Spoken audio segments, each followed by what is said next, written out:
Assalamualaikum warahmatullahi wabarakatuh. Perkenalkan, saya Muhammad Syahid Iqbal, mewakili kelompok 3. Pada kesempatan kali ini, kami akan mempresentasikan materi matematika diskrit dengan judul definisi graf dan jenis-jenis graf. Semoga materi yang kami sampaikan bisa bermanfaat untuk kita semua. Hari ini kami akan membahas apa itu graf, contohnya, fungsi graf di kehidupan sehari-hari, dan 9 jenis graf yang umum dipelajari di matematika diskrit. Sebelum masuk ke materi, saya perkenalkan anggota kelompok 3. Ada saya, Muhammad Syahid Iqbal sebagai perwakilan, lalu ada Muhammad Rafli, Muhammad Zaini Anwari, dan Noval Rizpria Kalis. Baik, kita langsung masuk ke materi. Jadi, apa itu graf? Dalam matematika dan ilmu komputer, graf adalah struktur yang dipakai untuk menggambarkan hubungan antar objek. Secara matematis, graf ditulis G sama dengan dalam kurung V, E. V itu vertices atau himpunan simpul atau titik, sedangkan E itu edges atau himpunan sisi yang menghubungkan dua simpul. Intinya, graf sama dengan titik-titik yang dihubungkan oleh garis.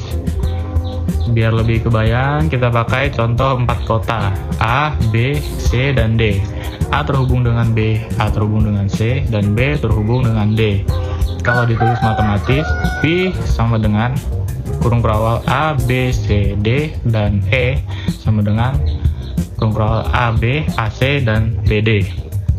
Dari ilustrasi tersebut, A, B, C, D adalah simpulnya. Garis yang menghubungkan kota-kota itu disebut sisi atau edge. Fungsi dan kegunaan graf. Lalu graf ini gunanya buat apa? Graf sangat berguna karena bisa memodelkan banyak masalah sehari-hari. Contohnya, peta jalan dan navigasi seperti Google Maps, jaringan komputer dan internet, hubungan pertemanan di media sosial, rute penerbangan, struktur organisasi di perusahaan, dan juga sistem transportasi umum. Sekarang masuk ke jenis-jenis graf. Pertama, graf tak berarah atau undirected graph. Ini graf yang sisinya tidak punya arah. Contohnya, A, B, C saling terhubung tanpa tanda panah. Artinya, kalau A terhubung ke B, maka B juga terhubung ke A. Penerapannya seperti pertemanan di Facebook. Kalau kita berteman, otomatis dua arah. Yang kedua adalah graf berarah atau directed graph. Kebalikannya, graf ini sisinya punya arah. Contohnya, A panah ke B, B panah ke C, C panah ke A. Artinya, hubungannya satu arah. Contohnya, jalan satu arah, alur proses bisnis, atau sistem flow di Instagram. Kita follow orang, belum tentu dia follow balik. Lanjut ke jenis graf ketiga dan keempat. Yang ketiga, graf sederhana atau simple graph. Graf sederhana adalah graf yang tidak memiliki sisi ganda dan tidak memiliki gelang atau loop. Jadi setiap pasal simpul hanya dihubungkan oleh maksimal satu sisi dan tidak ada sisi yang balik ke simpulnya sendiri. Contoh paling mudah adalah hubungan pertemanan biasa antara saya dan teman saya, cuma ada satu status. Ada satu status berteman atau tidak bisa berteman dua kali. Keempat, graf ganda atau multigraf. Ini kebalikannya dari graf sederhana. Graf ganda memperbolehkan sisi ganda, yaitu dua simpul dihubungkan oleh lebih dari satu sisi, tapi graf ganda tetap tidak boleh punya loop. Contoh penerapannya seperti rute penerbangan. Dari kota A ke kota B bisa ada beberapa maskapai dengan jam berbeda. Berarti ada lebih dari satu sisi yang menghubungkan A dan B. Ada juga seperti beberapa kabel jaringan yang menghubungkan dua perangkat. Lanjut ke jenis berikutnya. Kelima, graf semu atau pseudograf.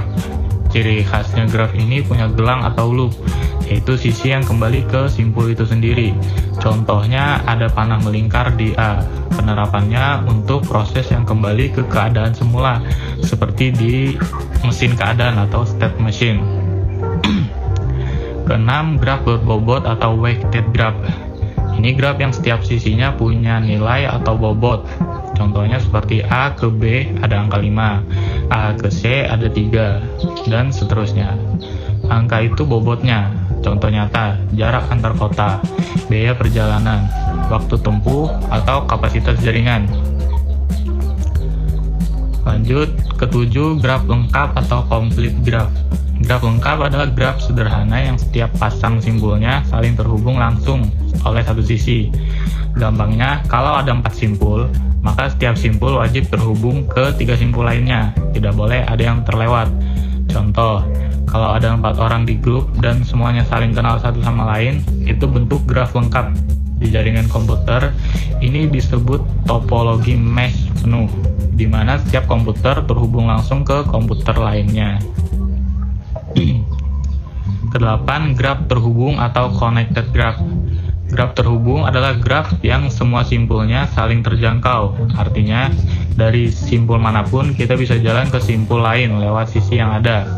Contoh, peta jalan dalam satu kota. Dari titik A, kita pasti bisa ke titik B, C, dan D, walaupun harus muter dulu.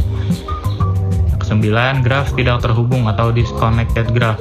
Ini kebalikannya. Graf tidak terhubung adalah graf yang punya simpul atau kelompok simpul yang terpisah. Ada minimal 2 simpul yang tidak bisa dijangkau satu sama lain. Contoh, 2 pulau yang belum ada jembatan. Kota-kota di pulau A terhubung sesama mereka. Kota-kota di pulau B juga terhubung sesama mereka. Tapi antar pulau A dan B tidak ada jalan sama sekali. Oke.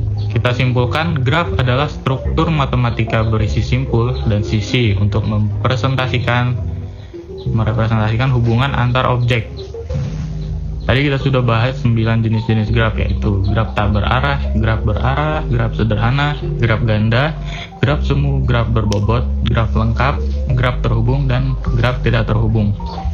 Graf ini sangat penting dan banyak dipakai di matematika, ilmu komputer, jaringan, transportasi, medsos, sampai sistem navigasi, karena bisa memodelkan hubungan antar objek secara sederhana dan efektif. Demikian presentasi dari kelompok 3 tentang definisi graf dan jenis-jenis graf. Saya Muhammad Syed Iqbal dan rekan-rekan memohon maaf apabila ada kesalahan dalam penyampaian materi. Wassalamualaikum warahmatullahi wabarakatuh.